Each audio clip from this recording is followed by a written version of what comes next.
This incompetent moron will finally embarrass herself. After this deal, I'm done with her. I stared at the text message glowing on Miles's tablet screen, my coffee growing cold in my hands. The words felt like ice water in my veins. 6 months. 6 months I had poured my heart, soul, and every waking moment into preparing for tomorrow's pitch meeting with Gravora Group, the deal that would make or break our consulting firm, Thornlin Analytics. My name is Joanna Wilkes, and for the past 8 years, I've been building something I thought was ours. Miles and I started this business together in Portland, Oregon, working 16-hour days from our cramped apartment, surviving on instant noodles and determination. I was the strategist, the one who crafted our proposals and presentations. He was the charmer, the face that clients loved. At least that's what I believed. The tablet had been sitting on our kitchen counter, forgotten after Miles rushed upstairs to take what he called an urgent client call. The screen lit up when I accidentally bumped it while clearing dishes. What I saw made my stomach drop. The message was sent to someone named V, with a heart emoji next to the contact name. Victoria, his assistant, the woman who'd been working late with him far too often these past few months. I scrolled up through their conversation, my hands trembling. Months of messages, intimate jokes, plans for after the divorce, detailed discussions about how they would push me out of the business once this Gravora deal was secured. How he'd been telling potential investors that I was just the background support while he was the real brains behind the operation. The cruelest part, they'd been laughing about my dedication. About how hard I'd been working on this presentation, staying up until 3 a.m. perfecting every slide, rehearsing every talking point. About how I had no idea what was coming. "Baby, you should see her scrambling around, thinking this is her big moment," one message read. "She has no clue that tomorrow is the day I finally get rid of the dead weight." Victoria had responded with laughing emojis and a message that made my blood boil. "Can't wait to celebrate afterward. Just you and me running the show." I heard Miles's footsteps on the stairs. Quickly, I placed the tablet exactly where I'd found it and pretended to be loading the dishwasher. My mind was racing, but my face remained calm. 8 years of marriage to a manipulator had taught me how to hide my emotions when I needed to. "Everything okay down here?" Miles asked, wrapping his arms around me from behind. His touch, which once brought comfort, now felt like a snake coiling around my shoulders. "Perfect," I said, leaning back against him with a smile that could have won an Oscar. "Just thinking about tomorrow. I'm so excited about our presentation." He squeezed me tighter. "Our presentation. That's right, sweetheart. We're going to crush it together." Together. What a beautiful lie. The next morning arrived with deceptive normalcy. I woke at 6 a.m. as always, went through my usual routine of yoga and meditation, then headed to our home office to do final prep work. Miles was already there, looking fresh and confident in his navy suit, the one I'd bought him for our anniversary last year. "Big day?" he said, not looking up from his laptop. "Are you feeling ready?" "More than ready," I replied, settling at my desk. The presentation was loaded on both our computers, backup copies saved to the cloud. Every slide was perfect, every statistic verified, every argument bulletproof.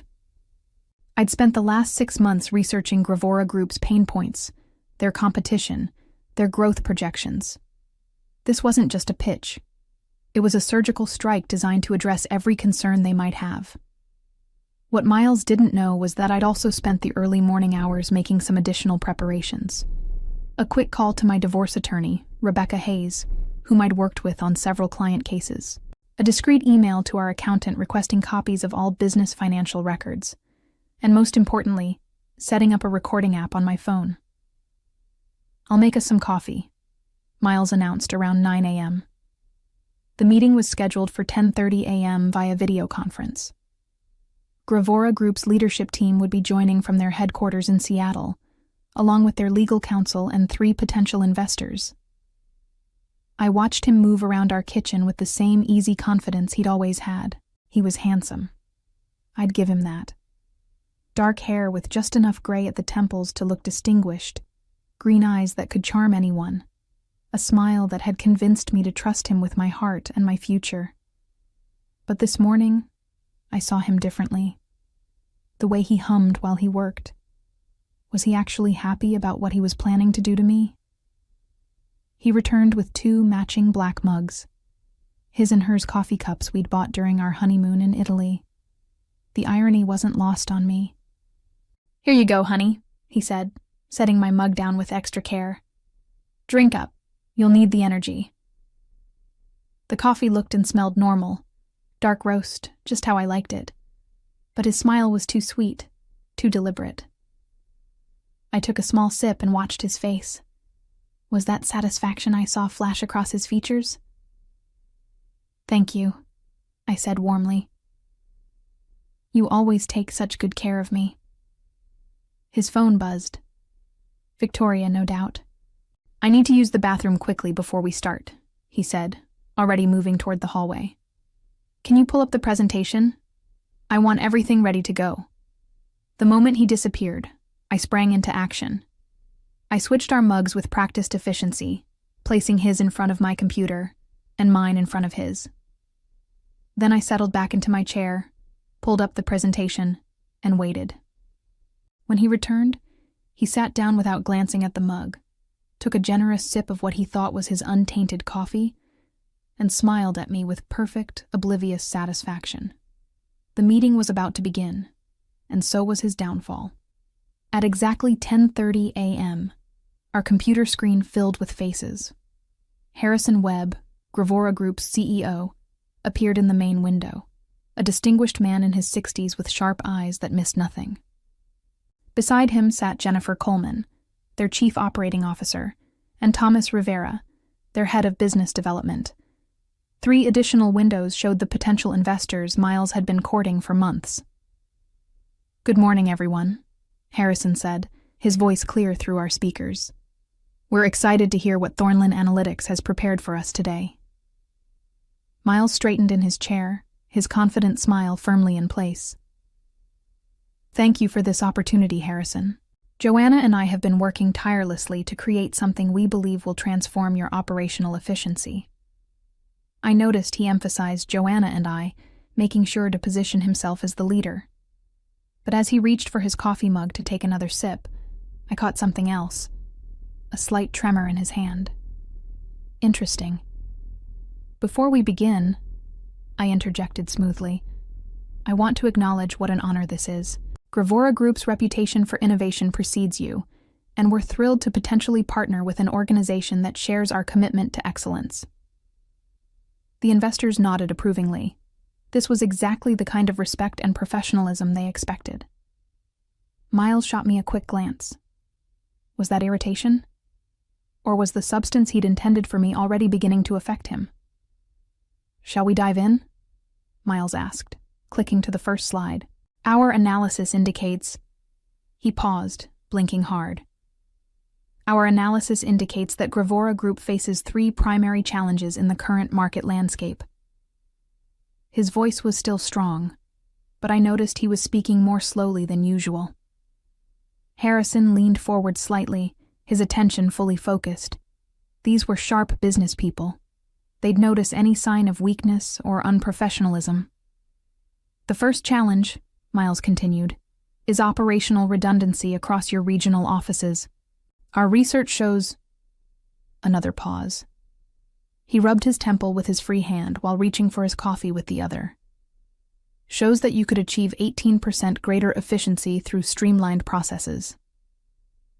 I watched the investors' faces. They were listening intently, but I could see subtle signs of concern beginning to form. Miles was stumbling slightly over words that should have been second nature to him. "The second challenge involves data integration," I said, seamlessly taking over. "Your current systems operate in silos, which creates delays in decision-making and reduces your competitive advantage." As I spoke, Miles took another long drink from his mug. The irony was exquisite. He was essentially poisoning himself with his own treachery.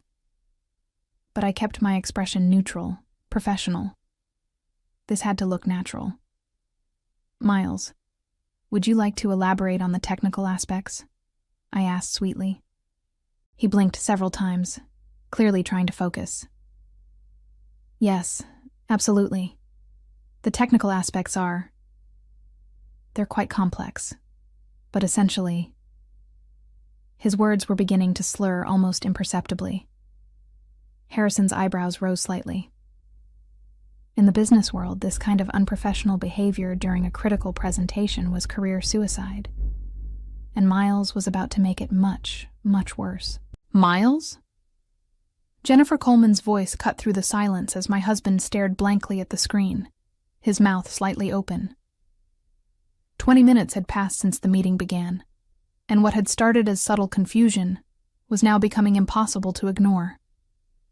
I'm sorry, Miles said, shaking his head vigorously. There's something.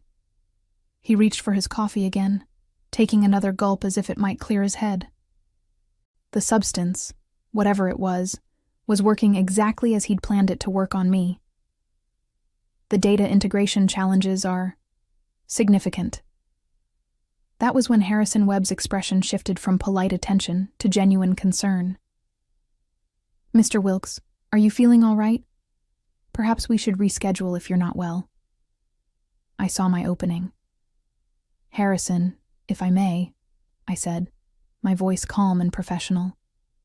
Miles has been pushing himself extremely hard to prepare for this presentation. He was up until 4 a.m. last night making final adjustments. Perhaps I should take over while he collects himself. It was a masterful move. I appeared caring and professional while subtly suggesting that Miles's behavior was due to exhaustion rather than incompetence. But more importantly, I was positioning myself to salvage what he was destroying. That would be appreciated, Thomas Rivera said from his window. We're very interested in hearing the full proposal. Miles tried to protest. No, I'm fine. I can... But as he attempted to stand, he swayed slightly and had to grip the edge of the desk. The investors exchanged glances that spoke volumes. Please, darling, I said, standing and gently placing my hand on his shoulder. Let me handle this. You've done so much work already. To the camera, I added, I know every detail of this proposal as well as Miles does. We've been true partners in developing this strategy. What I didn't mention was that I had developed 90% of it myself. Miles had been the presentation face, but I'd been the brains behind every analysis, every recommendation, every innovative solution we were proposing. I smoothly transitioned to the next slide. As I was saying, your data integration challenges create a ripple effect throughout your entire operation. Our analysis of your Q3 reports shows that information delays cost you approximately $3 million in missed opportunities. Now I was in my element. This was what I'd been born to do. Take complex business problems and create elegant, profitable solutions. As I spoke, I watched the investors' faces transform from concern to interest to genuine excitement.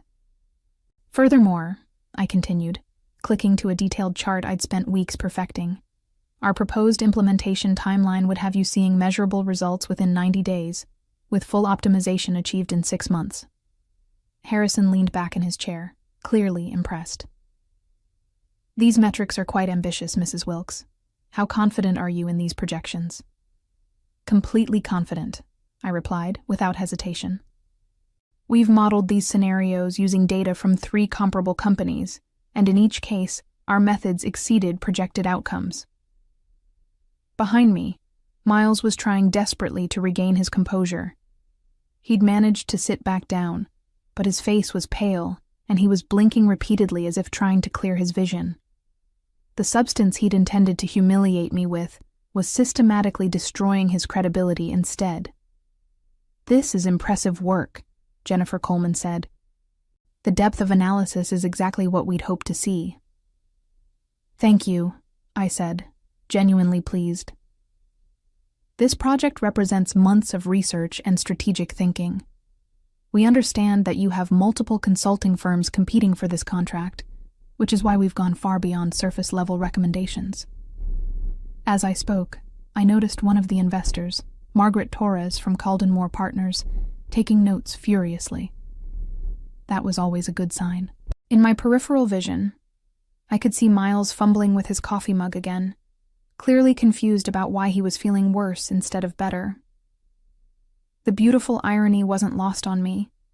He'd planned to watch me humiliate myself, to use my supposed failure as justification for pushing me out of our business. Instead, he was witnessing my finest professional moment while experiencing the very fate he'd intended for me. But this was only the beginning. The best part was yet to come. If we could move to the implementation timeline, I said, advancing to slide 12.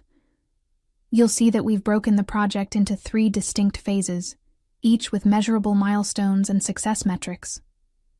Harrison Webb nodded approvingly, but his attention kept drifting to Miles, who was now gripping the arms of his chair as if the room were spinning. Mr. Wilkes, are you certain you don't need medical attention? This was the moment I'd been waiting for. You know what? I said, as if the idea had just occurred to me. Miles, why don't you step away for a few minutes? Get some fresh air, maybe splash some water on your face. I can handle the rest of the presentation. Miles looked at me with confusion and... was that fear? He was beginning to realize that something was seriously wrong, but he couldn't figure out what. Yes, maybe that's a good idea, he mumbled, struggling to stand. As he left the room, swaying slightly, I turned back to the camera with a concerned but professional expression. I apologize for the interruption. My husband has been under tremendous pressure lately. He's incredibly dedicated to this project. Of course, Jennifer Coleman said kindly. Please continue. This presentation is fascinating. And continue I did. Without Miles's presence, I felt a freedom I hadn't experienced in years. This was my work, my expertise, my moment to shine.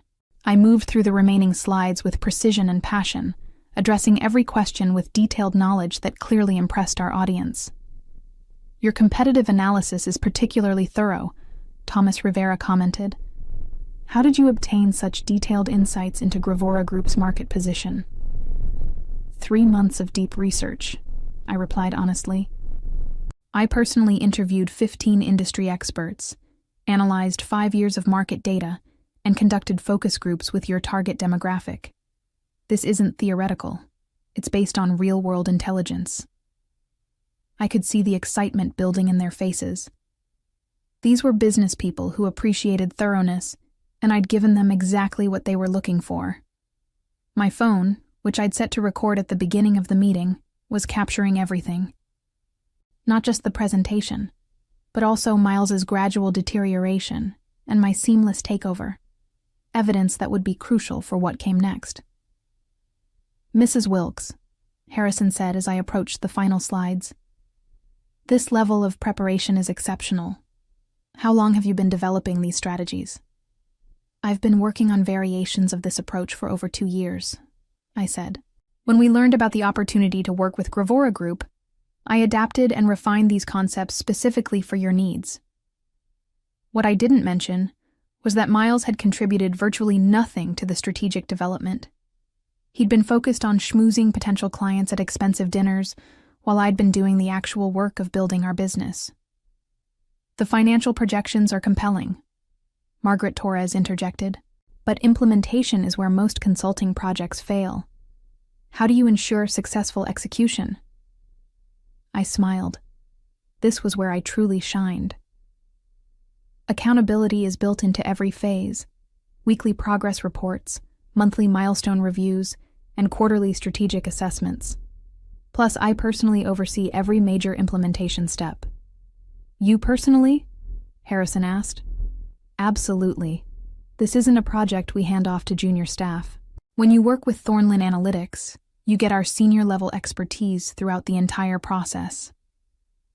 I was being careful with my language, subtly positioning myself as the primary resource rather than Miles. But I was doing it professionally. focusing on capability rather than making any negative comments about my husband. As we moved into the final phase of the presentation, I felt a surge of confidence I hadn't experienced in months. This was going better than I'd ever dreamed. And the best part? Miles was missing his own professional destruction. The presentation concluded to enthusiastic responses from all participants. Harrison Webb looked genuinely excited, Jennifer Coleman was asking detailed follow-up questions, and the investors were clearly impressed by what they'd seen. "Mrs. Wilkes, this has been outstanding," Harrison said. "I have to ask, is this level of strategic thinking typical of your work?" "It is," I replied confidently. "I believe in going beyond surface-level analysis to uncover the real opportunities for growth and efficiency." "How soon could you begin implementation if we move forward?" Thomas Rivera asked. "Immediately," I said. "I've already cleared my schedule in anticipation of this project. My full attention would be dedicated to ensuring Gravora Group's success." Again, I was careful to use I rather than we. Not inaccurately. I truly was the one who would be doing the work. But it was also strategically positioning myself as the primary resource. That's when Miles stumbled back into the room, looking even worse than when he'd left. His face was ashen. He was moving unsteadily, and there was genuine confusion in his eyes. "How's everything going?" he asked, his words noticeably slurred now. The contrast was striking. Here I was, delivering a flawless presentation with confidence and expertise, while he could barely form coherent sentences. The optics were devastating for him. "We were just discussing implementation timelines," I said gently, as if speaking to someone who was clearly unwell. "Why don't you sit down, honey?" Harrison Webb's expression had shifted to one of concern mixed with professional assessment. In the business world, reliability and professionalism were everything. What he was witnessing would raise serious questions about Miles's capability to handle a multi-million-dollar project. "Mr. Wilkes," Harrison said carefully, "perhaps we should continue this conversation when you're feeling better." No, Miles protested, trying to inject energy into his voice. "I'm fine, just tired. Let me walk you through the final recommendations." But when he tried to advance to the next slide, he clicked the wrong button and accidentally closed the presentation entirely. The fumbling that followed, his desperate attempts to reopen the file while clearly struggling with basic computer functions, was painful to watch. "It's all right," I said smoothly, reopening the presentation on my computer and sharing my screen instead. "Technical difficulties happen. Here we go." I guided the discussion through the final points with professional grace, making Miles's struggles look like minor hiccups rather than major red flags. But the damage was done. These business leaders had seen everything they needed to see. As the meeting wound down, Harrison made a comment that sent chills down my spine. "Mrs. Wilkes, your expertise is exactly what we're looking for. We'll be in touch very soon with our decision." Not your company's expertise. Not Thornlin Analytics' expertise. My expertise. After we ended the call, Miles slumped in his chair, looking confused and exhausted. "What happened?" he asked. "I felt fine this morning, and then—" "You've been pushing yourself too hard," I said with false sympathy. "Maybe you should go lie down. I'll handle any follow-up with the clients." As he struggled to stand and make his way to our bedroom, I sat alone in our office, contemplating what had just occurred. The meeting had gone better than I'd ever imagined. I'd not only salvaged what Miles had tried to destroy, I'd potentially secured the biggest contract of our careers. But more importantly, I'd documented everything. The recording on my phone captured not just Miles's deteriorating condition, but also his admission that he'd felt fine that morning before drinking the coffee he'd prepared. The trap he'd set for me had caught him instead. And now it was time to spring a few traps of my own. Within an hour of the meeting's conclusion, I was already implementing the next phase of my plan. Miles was upstairs, sleeping off whatever substance he'd intended to use against me, while I worked methodically to secure my future and expose his betrayal. First, I called Rebecca Hayes, my attorney. "Rebecca, it's Joanna Wilkes. We need to meet today. I have evidence of my husband attempting to drug me, plus documentation of his plans to steal our business." "Joanna, that's a serious accusation. What kind of evidence are we talking about?" "Audio recordings, text messages, and witness testimony from a business meeting where he inadvertently dosed himself with whatever he'd put in my coffee. Can you meet me at 4 p.m.? Next, I forwarded the screenshots I'd taken of Miles's text conversation with Victoria to my secure email account. Then I sent a carefully worded email to Harrison Webb. "Dear Mr. Webb, thank you for your time today. I wanted to follow up personally on a few details from our presentation. As you may have noticed, my husband seemed unwell during our meeting. This morning's incident has made me realize that I need to address some personal matters that could affect our professional relationship. I want to assure you that my commitment to this project remains absolute, and my ability to deliver results is in no way compromised by these personal circumstances. I'll be available by email and phone for any questions you might have." It was professional, but hinted at underlying issues without being explicit. Harrison Webb was shrewd enough to read between the lines. Finally, I called our business accountant and requested an emergency audit of all company finances. I need documentation of who contributed what to the business, including intellectual property, client relationships, and financial investments. By 3 p.m., I'd also visited our bank and opened a separate business account in my name only, transferring the funds I could prove I'd personally contributed to the company. The intellectual property rights were trickier, but Rebecca would help me sort through those. Miles was still sleeping when I left for my attorney meeting. I left a note saying I'd gone to run errands and would be back by dinner. Let him think everything was normal for a few more hours. The irony was delicious. He'd spent months planning to push me out of our business, thinking I was too naive and trusting to see it coming. But his own arrogance had blinded him to the most important fact.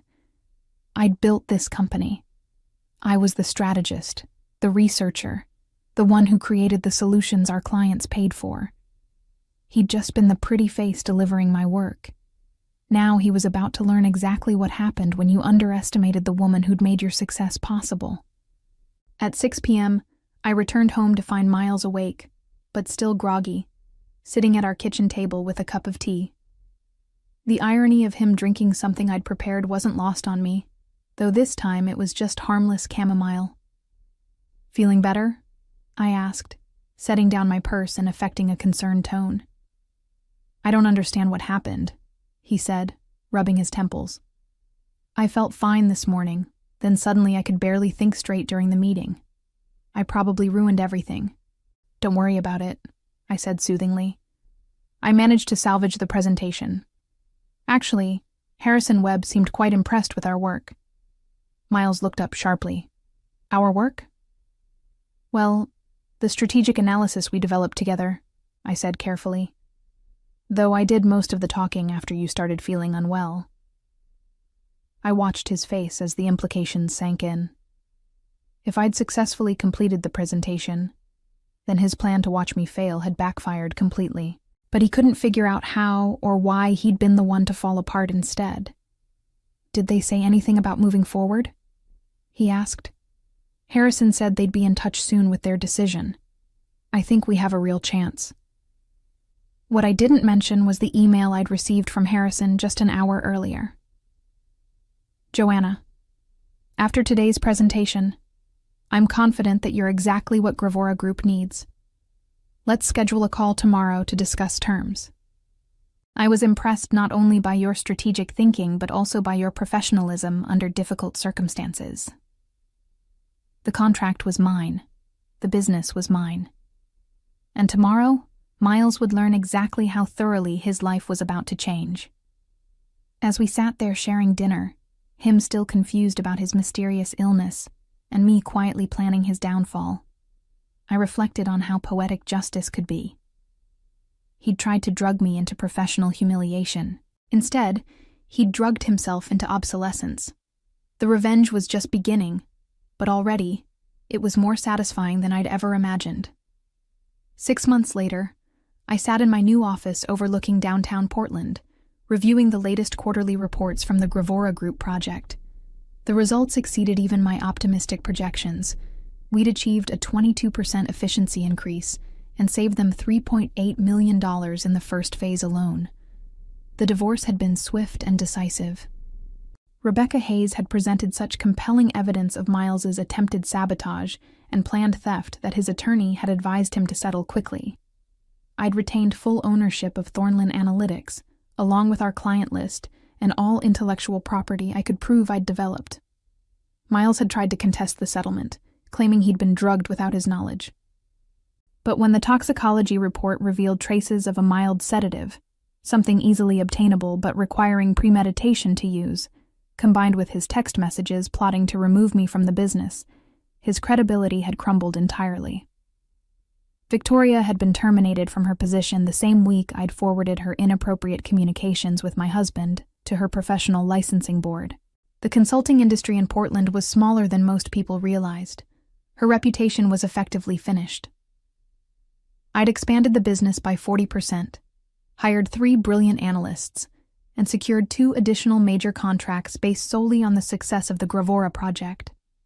The company that Miles had planned to steal from me was now thriving beyond either of our original dreams, and it was mine alone. Sometimes, late in the evening when I reviewed my work, I thought about that morning 6 months ago. How he'd handed me that coffee with such smug satisfaction, so certain he was about to watch me destroy myself. How he'd never imagined that his own arrogance would be his downfall. The beauty of perfect revenge, I'd learned, wasn't in elaborate schemes or dramatic confrontations. It was in simply allowing someone's own malice to consume them while you stepped aside and claimed the life they'd tried to steal. Miles had taught me one final valuable lesson. Never trust someone who would poison your coffee. But more importantly, always make sure you know which cup is which. In the end, justice had been served in the most fitting way possible. He'd drunk deeply from the cup of his own treachery, and I'd inherited everything he'd thought was his. As I looked toward the future, I couldn't help but smile at how perfectly the tables had turned in my favor.